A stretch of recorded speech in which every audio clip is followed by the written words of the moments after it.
boy. Just joking.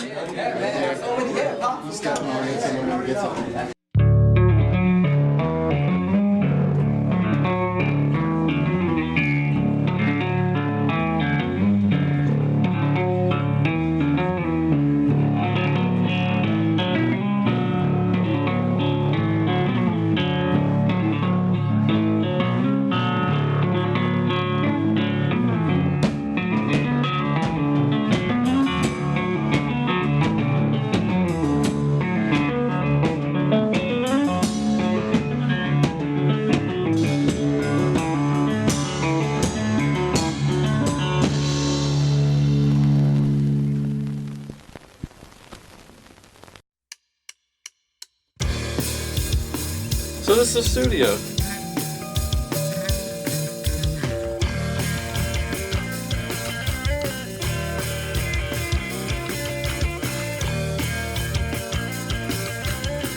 We always jam before we start recording. And we play as fast as we can, right? Yeah. 1, 2, 3, 4.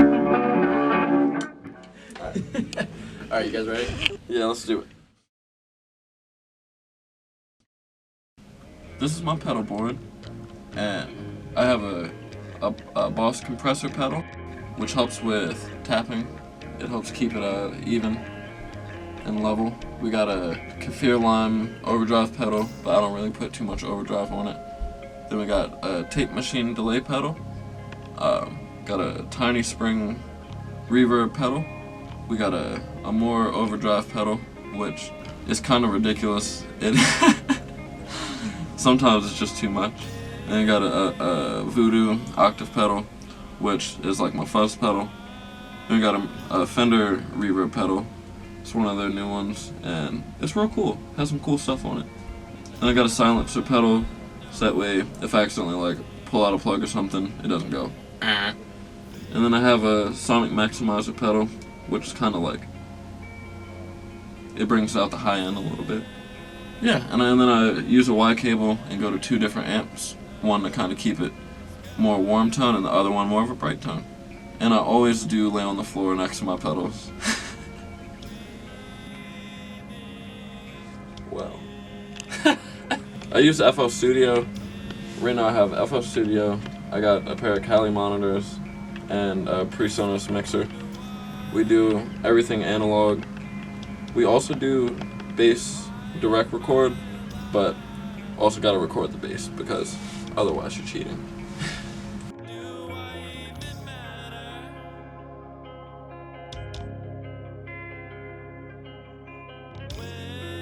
So for my current bass rig, I have a Fender extended range amplifier. Then we got it running to my Tech 21 pedal, where my main tone is rung in there. Then through the FX loop, then we have my distortion pedal, which is used seldom, and my Crybaby wah pedal, which we're going to be using a lot throughout the album now. Yeah, and that's my main setup with my main good old red PV bass. So this is my kit. It's a Pearl Decade Maple 4-piece kit.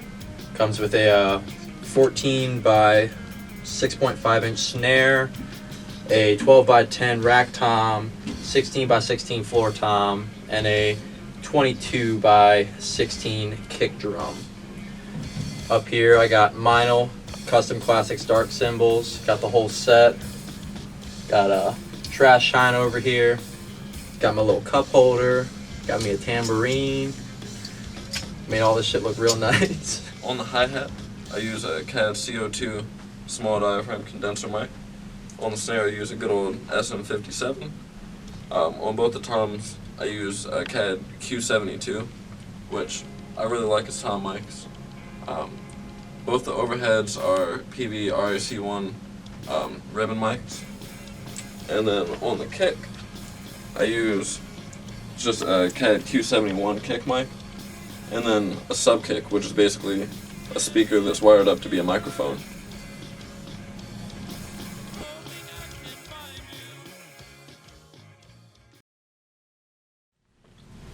I guess I'll start with how I met Corey and Keandre. A while back when I first started playing drums, I was in planetary nut bombs with a couple friends, and I think when we first started that project, when we first started the nut bombs, we had Ryan Stokes and Christian Barrios and me, and we also had Keandre was actually in the nut bombs for a little bit. A mutual friend of ours, he asked if I wanted to join a band, and went ahead and I was like, of course I do. I had never been in a band really before that point. We wound up kicking him out of the band in the infant stages, and just kept on doing our thing. We were writing music and stuff, and then they wound up kicking me out after like a year or so. So I was like doing all this work, for other projects and working on other things. I wound up meeting Corey because I talked to one of my old friends from elementary school, Steve. The first band I was in, it was called MX51. It was a classic rock, alternative, weird kind of rock band. It was, we were okay, but drummer in it, his name was Steve, and he knew Grayson through prior events, so we were looking for a drummer at the time. He was like, hey, we need a drummer. Can you play metal? I was like, yeah, I can play metal. So we got together, we started jamming, and Corey was actually in that band. He tells me that he's got another project going on with Keandre. Of course, he didn't tell me who Keandre was at the time. I had no idea. He was just some random dude, yeah. Corey and I actually met through Grayson. One day, Grayson DM'd me and he asked me if I wanted to jam with this guy, Corey, who he told me, was like an awesome bassist, and I was like, of course I want to jam. Then, he brings Keandre over a few weeks later with another friend of his named Connor. All four of us jam. We decided to work together in some sort of project, and then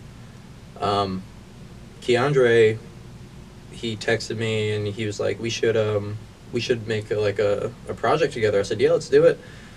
And I threw Corey's name in there because we needed a bassist. That was the first time I played with Corey, and initially upon playing with him, I was like, I like this guy. This man is a real deal, is what I'm talking about. That's kind of how that all came together, and we were talking about ideas for what we wanted to do, and we decided on math rock, and that's kind of how Trash Bin Stench came to be.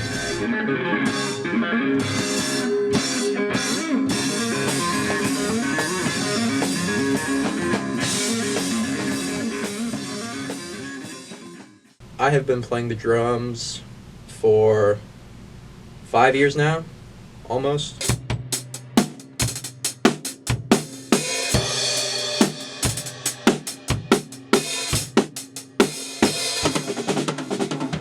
When I first started, it was real rough because I started playing bass, but I was never really that good. I was okay, I could play, with people, but I wasn't really fully grown musically. So after about a couple, maybe 3 months of me playing bass for the Nut Bombs, I wound up switching over to drums because we couldn't find a drummer. And then I just started learning and just kept going, and now I'm here. I've been playing guitar for about 6 years.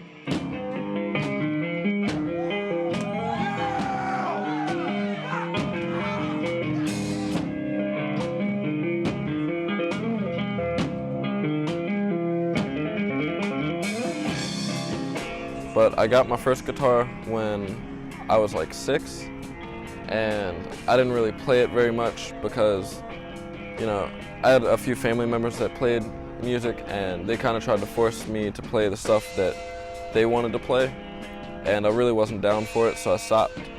And a few years later, when I was in 8th grade, I picked it up, for myself, and fell in love with playing guitar.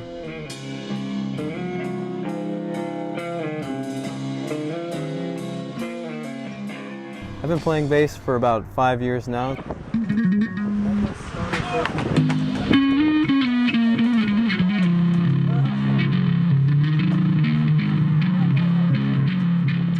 I had this friend, his name is Ryan. He was playing in a band. He was playing bass too. So that was my first inspiration, as well as another friend whose name was Zach. He played bass in the orchestra with me in middle school. I played viola. I was god awful at it. Started learning my own way. I was playing with very, very poor technique at first. Used my thumb and only my thumb. Excuse me. Not even my pointer finger.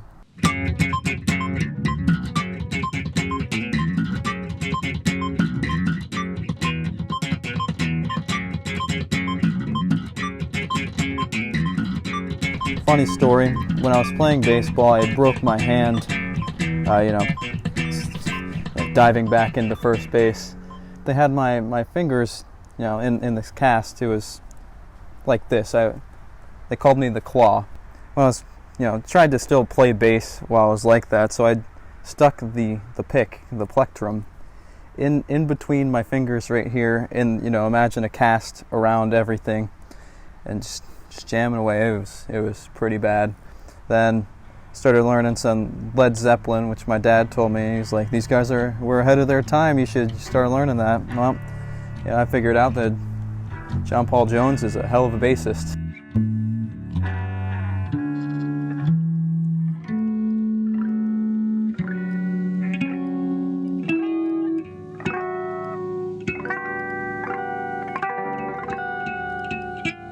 Fuck. My musical goals as an individual. Really, it's to help as many people as I possibly can through music. I knew a girl and she always asked me questions like, hey, do you like me? I was afraid to answer. Why am I up? Because music connects every person on the earth, not just every person around here or every person that plays music. There's not a single heart that beats that doesn't like music, doesn't love music. And a lot of those people have feelings that they can't get out or can't express to other people or, do anything for themselves. So you can help them through music, especially if you felt the way they felt. Individually, I would like to...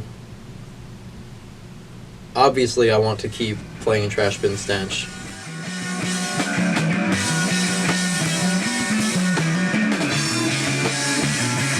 Every time I write content for this band in particular, I always try to outdo my previous work. I always want to keep on doing better and better and better.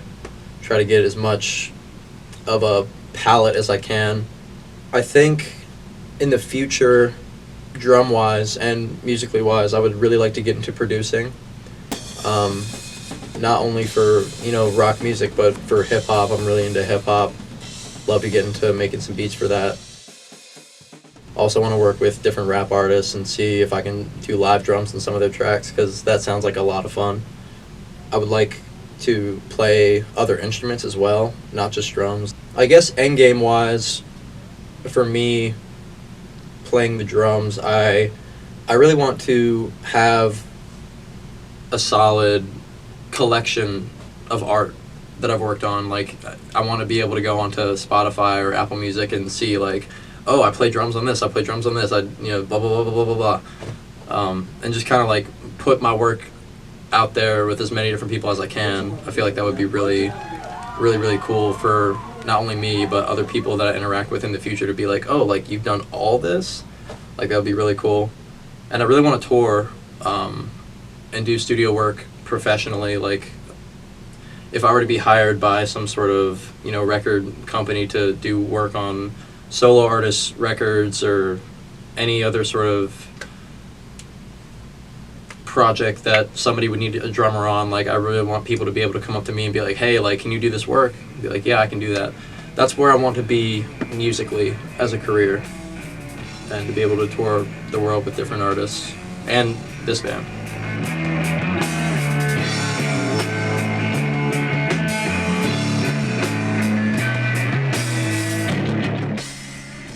There are three main things that inspire me musically. One is nature, I oftentimes come out here to play my guitar. Another is, this is technically nature, but birds. For some reason, the sound of birds makes me want to play music. It's like I want to play with them, you know? And the other thing that inspires me musically, this is a person, my mother.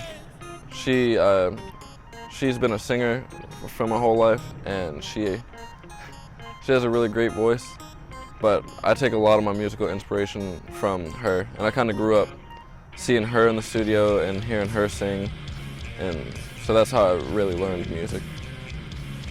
I'm inspired a lot by, I know, like, growing up, for my 8th birthday, I got this DVD concert video. It was, Bullet in a Bible by Green Day. And I, like, got it as, like, it wasn't even, like, new. Somebody just let me listen to it.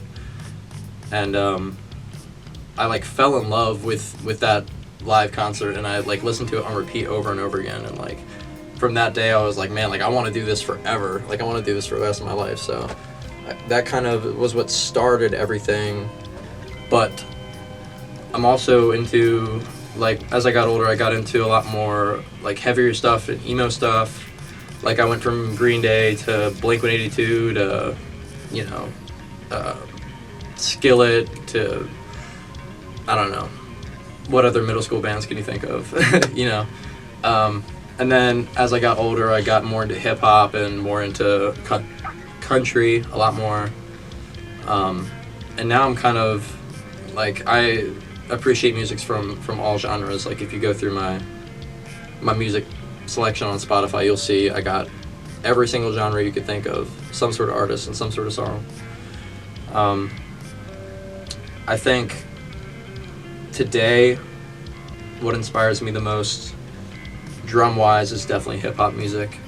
I love incorporating different hip-hop techniques into my kit and into this music because I feel like it adds a whole new layer to what is already pretty metal and pretty, you know, aggressive. It kind of adds like a little cool layer to the back of it, so it's cool. It's really cool. I've seen better days, but I don't really care because you. What is my best memory with Trash Bin Stench? That's honestly really tough. I gotta say, it might just be seeing people's true personality in the game of Sorry. That game right there will turn friends into enemies and enemies into victims.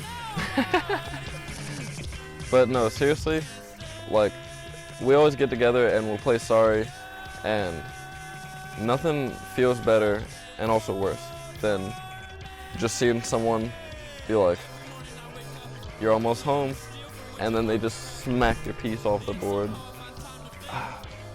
Okay, I changed my mind.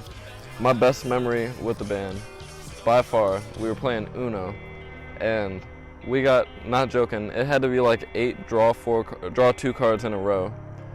You know, Emily put one down, I put one down, Corey put one down, Grayson put one down, she put down another one, and it kept going like that until someone, I don't remember even who got hit, but they had to draw like basically the whole deck. And I'm not gonna name names, but they were not happy about it.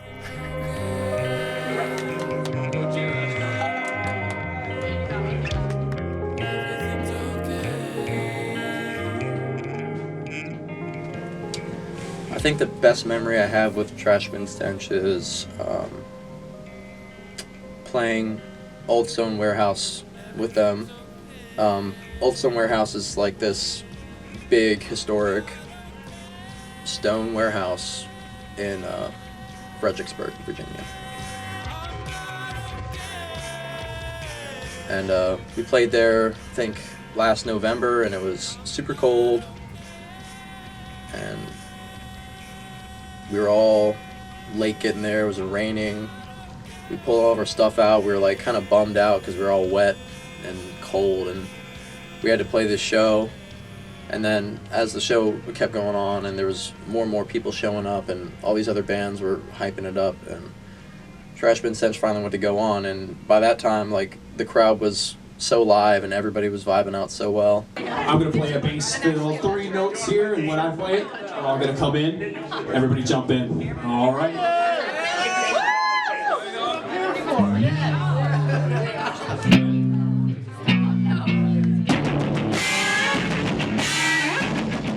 So we got Vincent.